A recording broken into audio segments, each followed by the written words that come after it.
For more than a century, the lives of the Windsors have enthralled the nation, mesmerized the press, and inspired some of the most popular films and dramas of recent decades. But what's fact and what's fiction? There were rumours that not everything was right in the marriage. He was only on extremely loose terms with monogamy. Was the moment when the palace absolutely lost grip of the narrative. In this series, we delve deep into the archives to reveal controversial documents concealed for decades. This is a handwritten note saying, we're going to tap the King's phone. And meet royal insiders who witnessed history firsthand. She steps out and we realise this is a horror story. I'm about 4 feet from the princess. It was the first sign something was wrong. In this episode, we look at the perpetual conflict for the royal family between love and duty. One of the hardest challenges of being royal is marriage. You're not just marrying a person, you're marrying a job. There is this added component, there is this duty thing. After the fairy tale wedding comes a reality which has seen 3 out of 4 of the Queen's children divorced. We were living a life, that the marriage was pretty much dead. The Queen and Prince Philip, however, have reconciled both love and duty. It has been the great royal love story. He calls her cabbage, for goodness sake. 72 years is a very, very long marriage. But what Prince Philip said, I think, is the key, which is tolerance. But will the next generation be able to do the same in the pressure cooker of the modern monarchy?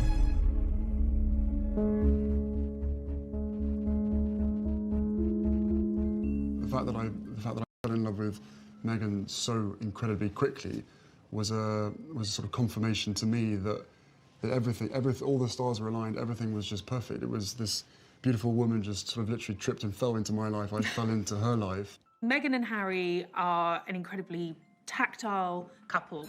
There's a lovely chemistry between them, and without a doubt it has increased Harry and Meghan's popularity. You know, they suddenly seem more real than royal. Love has never seemed more important to the royal family's popularity, but it's only part of the picture. I know the fact that she'll be unbelievably good at the job part of it as well is obviously a huge relief to me, because she'll be able to deal with everything else that comes with it. I really believe that William and Harry have learnt a lot of lessons from watching their parents' marriage. Diana told William and Harry to marry. William is completely devoted to Kate. They're clearly very much in love. They make a great team. I mean, the big difference was that William knew Kate before they married one another. They were at university together. They shared a house together as flatmates before they started going out, so there was a long courtship. And I think that she'd been sort of inducted into the family and knew what she was getting into. Harry's marriage to Meghan was more of a whirlwind affair. Here is Prince Harry. He's married an American, he's married a divorcee, and without a doubt this has been a very fast-moving royal romance. Yes, behind the scenes there were some questions being asked, just to make sure that Harry was sure, because of course, you know, divorce is something that has tainted the House of Windsor. The spectre of divorce has been hanging over the Windsor dynasty since 1936, when Edward VIII chose love over duty and abdicated rather than give up Wallis Simpson. The same loyal welcome, the amazing scenes of enthusiasm that mark him as undoubtedly deserving his well-earned title, the most popular man in the world. Despite his huge crowd appeal, Edward VIII was behind the scenes obsessed by Mrs. Simpson. Wallis Simpson was an American adventuress, in the words of Queen Mary. She absolutely captivated, entranced, bewitched him. Even though Wallis was still married to her second husband, the king was determined to make her his wife. This put him at loggerheads with the Prime Minister, Stanley Baldwin. He said to Baldwin that he was going to marry her, and Baldwin said, well, look, this simply isn't on. Parliament won't wear it. The king responded that he would marry Mrs. Simpson without government approval and, if necessary, abdicate. What Edward VIII did was to say, I have to be with the woman I love, and that takes priority over everything.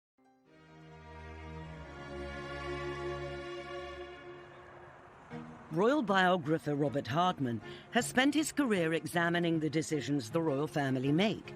His investigations at the National Archives at Kew have uncovered secrets about the abdication kept under wraps for over 80 years. Everyone from the Prime Minister down was extremely worried about the state of the King's mind, which way he was going to go. This is an extraordinary document from a senior Home Office official to the head of the Post Office saying, we're going to tap the King's phone. You will arrange for the interception of telephone communications between Fort Belvedere, certain addresses in London, and the continent of Europe. This is effectively saying, yes, he is, because we feel it's in the national interest. Mrs. Simpson has all sorts of dubious contacts and friendships, not least with German diplomats. The King was known to have met leading members of the British fascist movement. They want to know it all. And indeed, it was later discovered that it was an MI5 operative hiding in a bush in Green Park, listening to these phone conversations, who actually heard the first conversation where the King Edward VIII told his brother, Duke of York, that he was going to abdicate. The public only knew about it on the 3rd of December, and by the 10th, 11th of December, the King had gone. On the 12th of December, his brother was proclaimed George VI, and Edward left the country. He married Wallis in France in 1937. None of his family attended the wedding. Putting love over duty had changed the course of British history.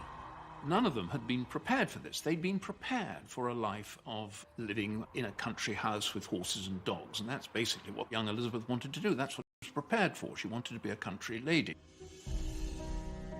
Just a decade later, the girl who had hoped to live a quiet life in the country had fallen in love, and the palace thought her choice, Prince Philip of Greece, was also unsuitable.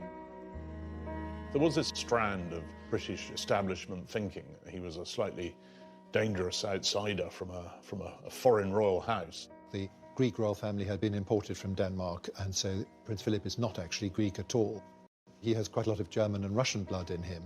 When he was just a baby, Philip's family went to live as impoverished exiles in Paris, and soon after, the Greek royal family were deposed. He was very much a man who had to make his own way in life. He said to me once that his mother was ill and his father was away, so he said, I had to get on with it. And get on with it he did.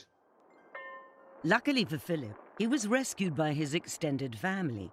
His mother's brother, Louis Mountbatten, helped transform Philip's fortunes by encouraging him to join the Royal Navy.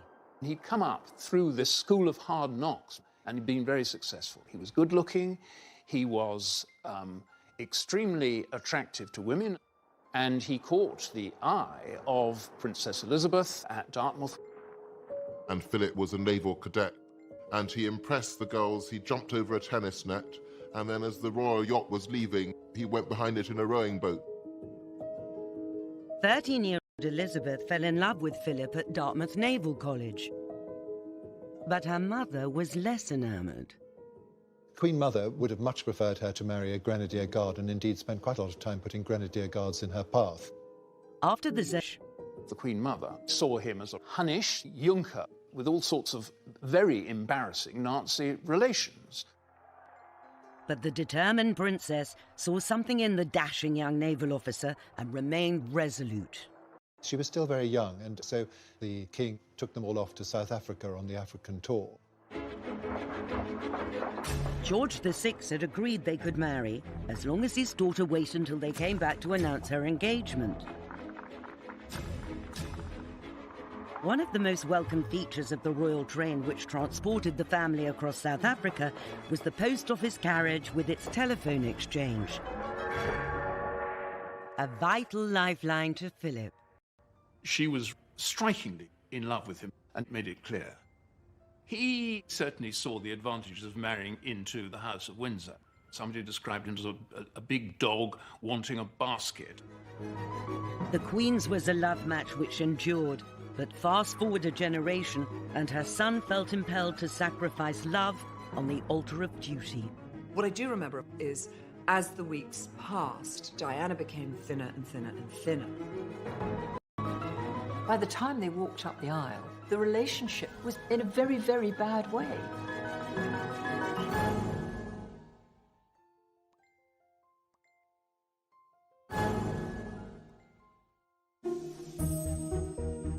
In 1980, Prince Charles was 32, and the pressure was on for him to marry and produce an heir. In a way, it was the last marriage played out by old royal rules, that the Prince of Wales had to find a suitable bride, a young, aristocratic, virgin bride. And of course, Diana Spencer ticked all these boxes. Everybody loved her. She was funny, she was uncomplicated, but the reality was actually rather different. It was the most curious engagement, really. They didn't know one another. Diana was taken out of her lovely flat which she shared with bubbly girls, and she was given a suite of rooms at Buckingham Palace. And the perfect girl Charles thought he was falling in love with was much darker and was much more moody. And by the time they walked up the aisle, the relationship was in a very, very bad way. An interview filmed on the eve of the wedding exposes the state of their relationship. What sort of reactions have you encountered to your marriage? Oh, the most overwhelming and touching reactions as far as we've been concerned. There's your vows. That's the most personal moment. And hardly any sort of eye contact. Is it going to be that for you, even though you know the eyes of the world are watching you at that very important moment? Well, I hope so, yes. I don't know about... People often say, why did Charles not marry Camilla when he had the opportunity? When they first met, when they were young, both were single. But Camilla was in love with Andrew Parker Bowles. Charles, I think, fell very much in love with her. But actually, he didn't ask her to marry him. But I don't know that she would have accepted if he had done. Charles always said that when he married, he would marry with his head and not his heart. And that, I think, was a hangover from the lesson learnt from Edward's abdication. It could not be a passion that swept him away. I suspect they quite quickly found that they weren't ideally suited to each other, but unfortunately the world had fallen in love with her.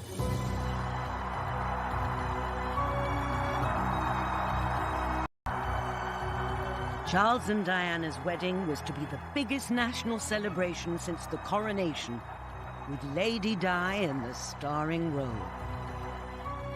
Everything was huge about it. St. Paul's, because it could take this enormous crowd. A wedding dress that practically covered the steps. Was the sort of surrogate love affair for the nation. It seemed to be a completely romantic wedding. Of course, we didn't know what was going on behind the scenes.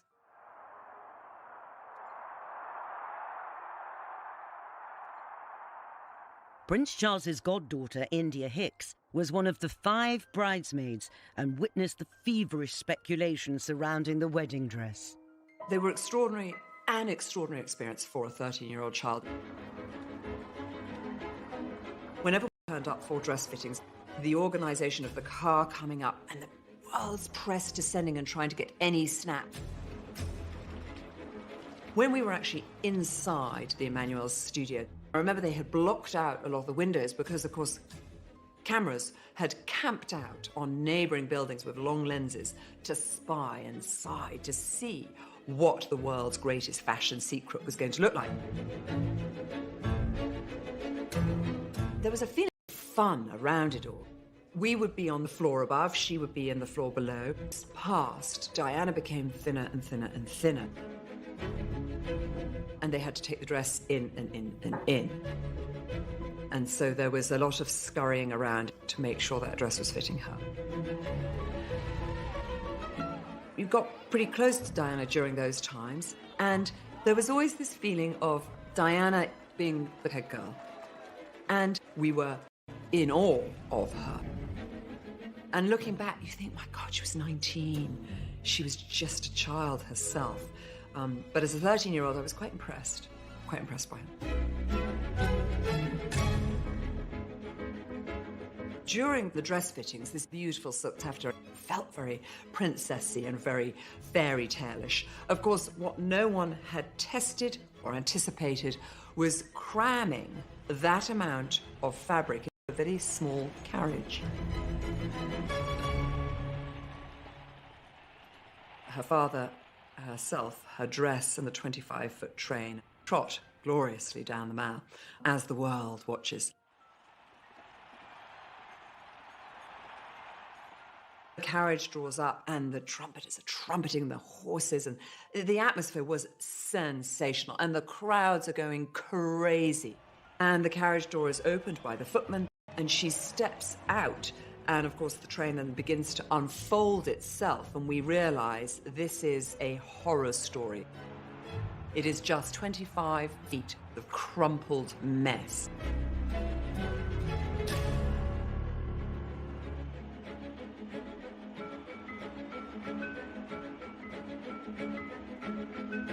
And so Sarah Armstrong-Jones and I just set to work, and really all you see of me is my bottom in the air. I'm bending down trying to undo this.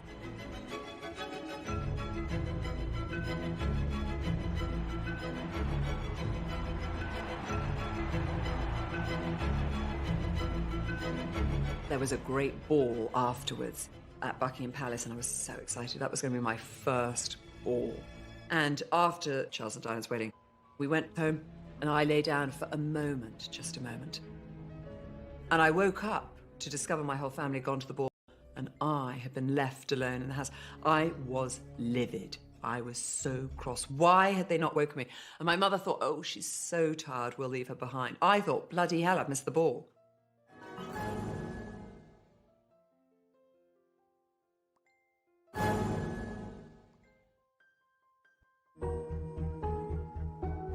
In contrast to the extravagance of Charles and Diana's wedding, when Elizabeth and Philip got married in 1947, people felt that they hadn't had the rewards that they should have got as a result of victory. And all of a sudden, this great event took place, the marriage of the future Queen of England. And it was, as Churchill said, a great flash of colour in a period of grim, grey, dark, gloomy austerity.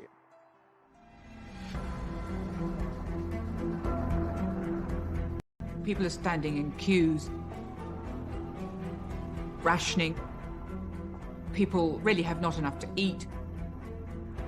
in keeping with the straitened times, the Prime Minister refused to make the wedding day a national holiday. The royals themselves wondered whether a private ceremony out at Windsor, maybe, would be more appropriate. Robert Hardman has sifted through dozens of documents at the National Archives that show a government determined to economise. It's 2 years after the end of the Second World War. The country's broke, and there's no money for anything. And what you see here is the extraordinary extent to which the government is going to try and scrimp and save on everything. This is October, 1 month to go, and the palace are finally approving a press stand, £275, 6-foot red carpet from the west door to the Sacrarium steps. There's a debate going on about whether they're going to have new blue carpet in Westminster Abbey for £100, although there's a second-hand red carpet that might be used, which would be £83, although someone else has found another red carpet that might do for £75. While other couples couldn't afford to get married, there were inevitably concerns about wasting money. Here is a letter of complaint from a branch of the Labour Party saying there can be no undue expense on anything. This has got to be an austerity wedding. Intolerable for any substantial quantity of labour or materials to be diverted. Justified indignation. The British people will be discouraged in the immense efforts that they are making towards our economic recovery if this wedding is made the occasion for displaying a vast inequality of sacrifice. But in the end, the public didn't have the appetite for a wedding done on the cheap, and they wanted to play a part in making it a day to remember. Wedding gifts were sent from all over the world and displayed at St James's Palace. And huge numbers of people turned up to see them. A lot of people abroad thought Britain was starving, so a lot of people sent the princess food. She received something like 500 tins of pineapple. A lady in Brooklyn sent a turkey. She also received 148 pairs of stockings. And a couple of kittens sent by a pair of district nurses. Clydebank Council decided it'd be a good idea to send her a sewing machine. Oh, and Gandhi sent a tree famously, mistook it for a loincloth and complained about the indelicacy. Hundreds of sympathetic women across the country sent in clothing coupons for the wedding dress. Designed by Norman Hartnell, it was an exquisite austerity miracle, complete with 15-foot train. Oh, look at all that. I love the dress. It was beautiful sort of satin, and I think there was a huge lily somewhere, and it was embroidered with sequins. I just remember it being lovely for her. Lady Mary Coleman is the Queen Mother's niece and the Queen's cousin. She's never spoken about the Queen in public before. Now, at 87, she's agreed to remember that joyous day back in 1947. We were 14, my twin and I, and we were at boarding school. And the thought of coming up to London was dread instead of excitement, because it was sort of unknown. I remember the whole thing, the crowds, they were just so enthusiastic. You just gasped when you saw them all waving their flags. And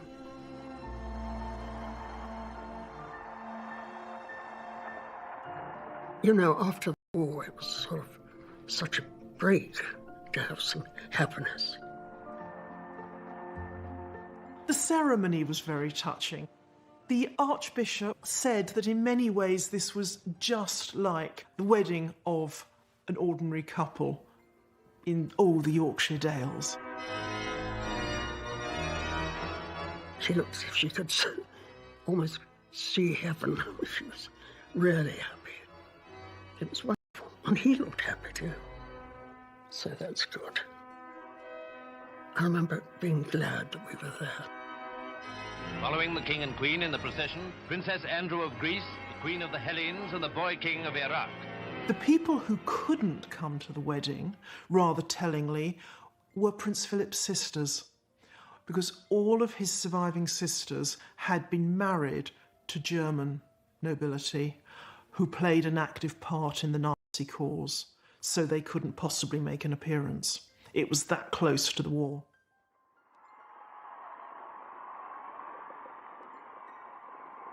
There was a great feeling of euphoria suddenly, a release of tension, a feeling that things could only get better. Seldom has a bride and groom As a nation, instead of looking back. And it was a turning point for the monarchy, no question.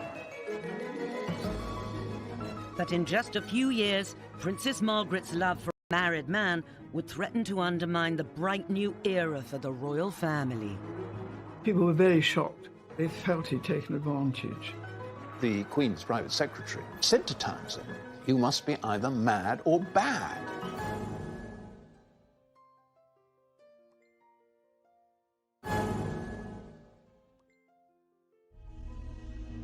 Ken Lennox photographed the royal family for over half a century and took the first grainy photograph of Diana with Charles on the banks of the River Dee in 1980. He got to know Lady Di trying to capture her on camera outside her Earl's Court flat. I couldn't give away photographs of the royal family before Diana came on the scene. When Diana came along, all that exploded. Ken was to photograph the princess for the rest of her life. This is the honeymoon photo call. The couple walked up, sat in a little stile, and really full of affection. They answered questions, and they were hugging in front of the cameras. We'd never seen royals doing an official photo call like that. But there's not only an age difference, but there's a mind difference between the way they thought life should be. Prince Charles worried about so many things, and Diana was young and wanted to have a young woman's life, and I think Charles found that quite difficult. I think that Diana was genuinely genuinely in love with Prince Charles at the beginning, but Prince Charles didn't respond. I think they were incompatible characters, was the basic problem. Ken was part of the Royal Press Pack for their first overseas tour of Australia and New Zealand in 1983. Before Diana came on the scene, it was Prince Charles was the most photographable royal. He was Action Man, and there was choruses of girls crying out for him. I felt sorry for Charles now, because no one wanted to see him. This time, Charles would work one side of the street and Diana the other, and Charles, they would just say to him, "Sir, can you get your wife to come over here?" And from being Mr. Popular to Mr. "Please, can you bring your wife over here?" was not a happy situation for him.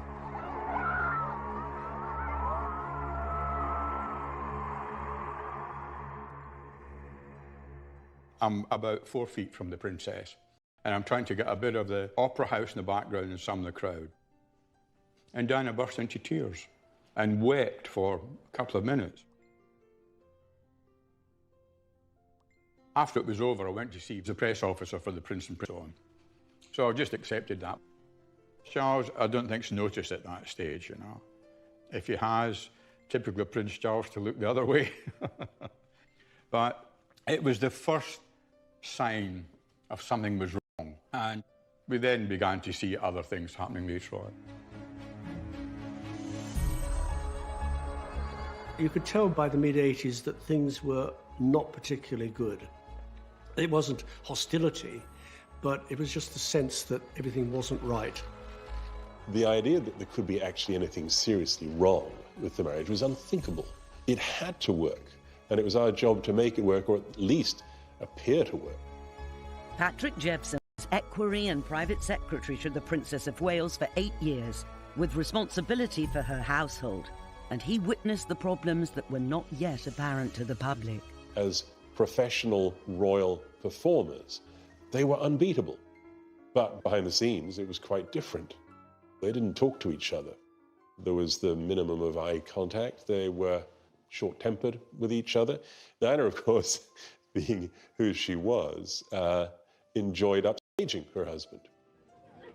And if she was laughing more, smiling more, it wasn't just because she was happy and smiley, it was also because she knew that it got on his nerves. I remember on one particular occasion in Seville, he was looking one way and she was looking the other way, and he could have driven a double-decker bus between the two of them. Such was the hostility. We went to Glasgow for the Glasgow Garden Festival. Charles and Diana were seen happily together among the crowds, but they had actually arrived quite separately in different aeroplanes. We were living a lie. We were covering up for the fact that the marriage was dead. The pièce de résistance in terms of the ending of the marriage was South Korea. They looked like Mr. and Mrs. Glum. They looked like two people, A, who didn't want to be in each other's company, and B, who didn't particularly want to be in South Korea. It says just how bad it had got that divorce, even Queen Elizabeth, looked like the solution, not the problem. The Queen intervening to say enough is enough, the time has come to divorce, was really giving closure to something that was going to happen at some point in the near future. The idea of the Queen ordering her son to divorce would have been unthinkable in a previous era. In the early 1950s, the possibility that her sister might wed a married palace equerry with children led to a crisis that ended with the princess giving up the man she loved. I remember Peter Townsend was very good looking. He was a war hero. The king adored him. He was very romantic because every evening they all went riding off into the sunset. And that, I think, was the first time that, you know, they sort of, I suppose, fell in love. Lady Glenconner has known the royal family her whole life. She was the Queen's maid of honour at the coronation and Princess Margaret's lady-in-waiting and close friend. This is a picture of me, Princess Margaret, the Queen, and Princess Margaret is looking at my feet. And when she was staying with me, we were looking at her photographs. I said, "Why are you looking at my feet?" And she said, "Well, because you had silver shoes. I had brown ones. I was so jealous of your silver shoes." Anyway, Princess Margaret and I did have great fun. And in those days, we had this nursery footman, and we always hid him behind doors to get boo, you know, when he came along with his tray. And I can remember the Queen saying, "Margaret Ann, what are you doing? Are you behaving?" Of course we weren't. The traditional picture of Princess Margaret is that she was the naughty one, while her elder sister was the goody-goody two-shoes. And there's a lot of truth in that. Her father absolutely adored her. He couldn't believe he'd created this beautiful creature. I mean, he always used to say, "Lilibet is my pride and Margaret is my joy." It's difficult to think back as to the extraordinary glamour and good looks. She was a pocket Venus. She was absolutely the Princess Di of her age. Margaret had the world at her feet, but it came crumbling down when her father died and her sister became queen. I remember at the coronation, we arrived back at Buckingham Palace, and the Queen skipped along the passage and with us, and then behind her came the Duke of Edinburgh and the Queen Mother, and then behind that, Princess Margaret, looking so sad. And I remember saying, "Ma'am, you look so sad." And she said, "Of course I do." She said, "I lost my beloved father and my sister because she was queen. She'd moved into Buckingham Palace." And she said, "I've got to go and live at Clarence House with my mother." Princess Margaret had turned to Peter Townsend in her distress. When he divorced his wife, she told the Queen she wished to marry this man 16 years her senior. In those days, being divorced was a really big, no-no. And people were very shocked. They felt he'd taken advantage. Princess Margaret was so much younger than him. And of course, Peter Townsend was staff. When the Queen's private secretary, Tommy Lascelles, heard about this, he said to Townsend, "You must be either mad or bad. You're intruding in this way into..." Less than 20 years after the abdication, the very mention of the word divorce in palace, government and church circles caused grave concern. Townsend was sent to Brussels, and the Queen asked Margaret to wait a year. And so the traditional story begins to unfold of an unhappy princess thwarted in love by the establishment. But documents released by the National Archives rewrite that history. What we see here is that actually by 1955, Anthony Eden, himself a divorcee, and his government have decided that actually she can marry. In fact, they're going to give her some more money. The Civil List Act provided that she should receive on her marriage a further sum of £9,000 a year in addition to the £6,000 a year which she has already. This is the government's plan in the event that Princess Margaret and Group Captain Townsend are going to get married, and she would have been aware of this. Ministers understand that it is Princess Margaret's wish, despite her renunciation of her right to the succession, she should continue to live in the United Kingdom and to carry out her public duties as a member of the royal family. So what they're saying is, we're happy with her carrying on being royal, we're happy with her staying in the country, we're happy with this marriage. The one thing that will have to change is that she herself cannot be queen, and nor can her children. Life would really not have changed very dramatically at all for Princess Margaret. But what we do know from other correspondence in this file, including a remarkable letter from the princess herself, is that it wasn't a sort of crazy love affair by this stage. This is the princess writing to the Prime Minister. It's a very honest letter. It's really rather touching. She's saying, "I'm not going to see him during this time, but in October I shall be returning to London, and he will then be taking his annual leave. And only really then can I make up my mind." She says here, "It's only by seeing him in this way that I feel I can properly decide whether I can marry him or not." I think inevitably here's a young woman who was initially head over heels in love with this man, but possibly after all this time now, having had all these people poring over her relationship, maybe it's started to rub off. Maybe she's started to think, you know what, I'll think again. Within a couple of months, the couple would have made up their mind, and the princess issued her famous statement, say, mindful of the teachings of the church. She's not going to go ahead with it. It doesn't happen. Some people say absence makes the heart grow fonder, but I think it does make you think exactly what you're going to give up. I think during the wait, she started to enjoy herself again. Her friends rallied round. I think, personally, if the king had lived, she would have married somebody more suitable. And I did once ask Princess Margaret about her set Among all of them, who would you might have married? And she said, Sonny Bamford, more suitable. She would have had a palace, of course. The demands of the crown would not only pit sister against sister, but husband against wife. He wasn't even allowed to call his children by his own name. He became emasculated. Really sounds as though it threw him into something like a depression.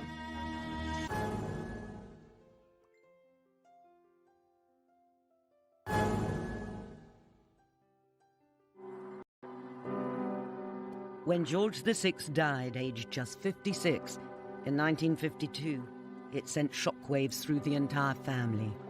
Not only did Princess Elizabeth take on the heavy responsibility of the crown, but her husband had to give up the career he loved.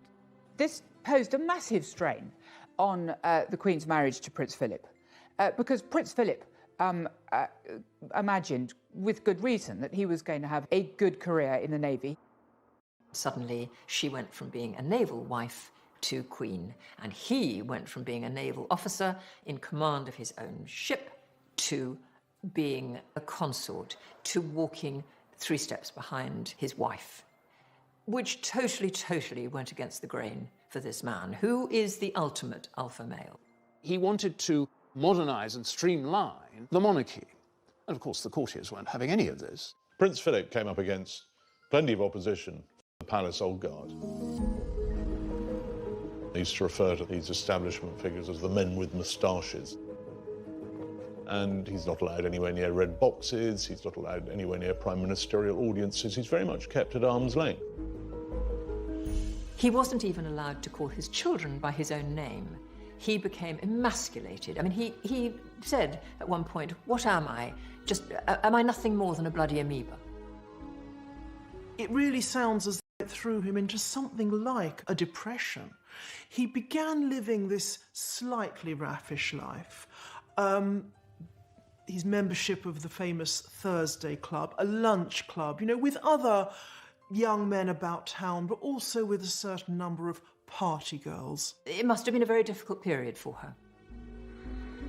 She knew that her husband was hurting and that it was difficult for him and that some people were not treating him very well. A solution seemed to lie in the newly completed Britannia. Philip would open the Olympic Games in Australia and then tour the far-flung islands of the Commonwealth aboard the royal yacht. It was to fly the flag, of course, but perhaps it was also to give Prince Philip a little time back at sea and a little time away from the constraints of his role. But that all went wrong when one of the close associates of the Prince, Mike Parker, was summoned back to England to appear in the divorce courts, and that tar spread. The divorce of his close friend, coupled with Philip's 4-month absence, was enough to open the floodgates of speculation about the state of the royal couple's marriage. There were rumours that not everything was right in the marriage. For the first time ever, the Queen issued an official denial saying it was quite untrue that there was a rift. For added emphasis, she made the Duke a prince on his return home. It must have been a crisis in the early marriage, and it's the sort of crisis that's only possible to negotiate if you actually love the person you're married to. It has been the great royal love story. It's the longest royal marriage in history. It's one of the many records that the Queen can lay claim to. I suspect it's probably the one she holds most dear. I remember the Queen, if the Duke was arriving back for an engagement, she would sort of perk up a bit and become a sort of smiley and relaxed. The Duke of Edinburgh would start fiddling with his hair or adjusting his buttons when he was going in to see the Queen. Unlike some of the other royal marriages, she took on somebody her own size. And I think she's appreciated over the years the fact that he is the one person who can actually say exactly what he thinks to her. There's a lot of intimacy, almost in crowds, is that you're these two people on this very, very strange journey and with this unique life. And I think that there's a very, very powerful bond. As Harry famously said, I don't think she could have done it without him. Today, the young royals have more freedom than ever before to marry who they want. William, without a doubt, tore up royal history because Kate was a commoner. She was a regular girl from the home counties. But putting duty first is still the #1 quality in any royal marriage. There is a sort of tick list that has to be met. Discretion, duty, and putting duty before self, most importantly. And the Queen has very much been the personification of that. Prince William must look at his grandparents' relationship, which has endured 70 years, a great example of a successful matrimony, and I'm sure he hopes that for himself too. William certainly seems to have had this in mind when he proposed to Kate. I do think that William always has one eye to the fact that he is going to be king, so whomever he married is going to be queen. I think it helped that Catherine was a personality who is quite publicly put wrong, does she? Prince William lives next door to me up here. I see them shopping. Duchess of Cambridge has done a really good job. She hasn't put herself forward, which was what happened with the Princess of Wales. And she's glorious looking and sweet and perfect, but she lets Prince William take the lead, and I think that is what the Duchess of Sussex may have to learn, that, that's what we want in the royal family. Kate had the benefit of 10 years knowing William to size up the demands of royal life before they married. For Meghan, it was different. Meghan has had a normal life, if an acting Hollywood career can be called a normal life. I think they're massively in love, and I think together they are a very powerful couple. I think they both realise that they have this public position. It's global. And I've been told by aides that they want to change the world.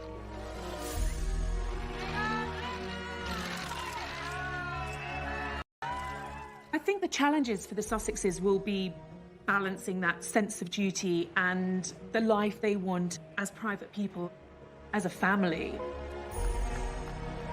Like the Queen, both William and Harry have chosen partners who are their equals.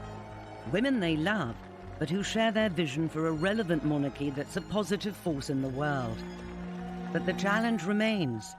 Will they be able to live with the conflicting demands of love and duty? Only time will tell. Next time, another difficult marriage between the royal family and the press. Stay there! Stay there! Meghan felt from an early stage that the British press was out to get her. Suddenly she thought, this is a lie. She had no sense of self-preservation, let alone decorum. They said they'd pictures, and I agreed to pay close to £1 million.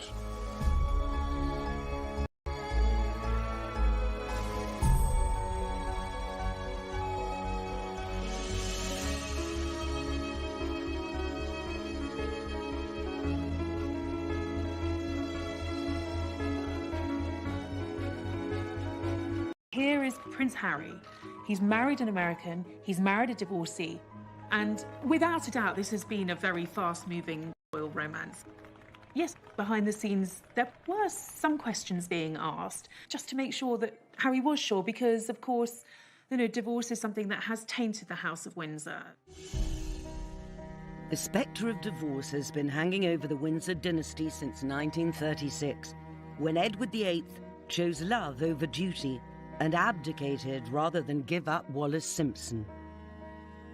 The same loyal welcome, the amazing scenes of enthusiasm that mark him as undoubtedly deserving his well-earned title, the most popular man in the world.